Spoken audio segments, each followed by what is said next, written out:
Hawak na ng Presidential Anti-Organized Crime Commission o PAOK ang kapatid ni dating Duterte Presidential Economic Advisor Michael Yang matapos ipaaresto kagabi. Naharap ito sa patong-patong na kasong falsification of public documents, perjury at paglabag sa paggamit ng alias.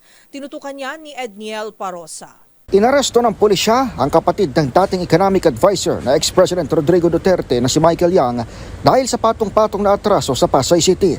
Nasa loob na ng detention facility ng Presidential Anti-Organized Crime Commission si John Shin Yang o mas kilalang bilang si Tony Yang nang silbihan ng warrant of arrest kagabi batay sa report na tinanggap ni Police Brigadier General Randy Arceo, Direktor ng Southern Police District.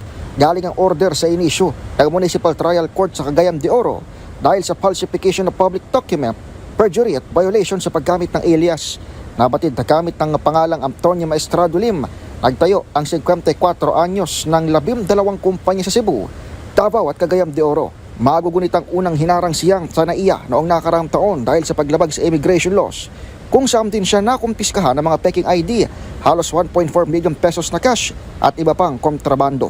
Kasalukuyan ang nasa kustudiyan ng Pasay City Police, si Yang. Para sa MBC TV Network News, ito si Edniel Parosa na Razor H.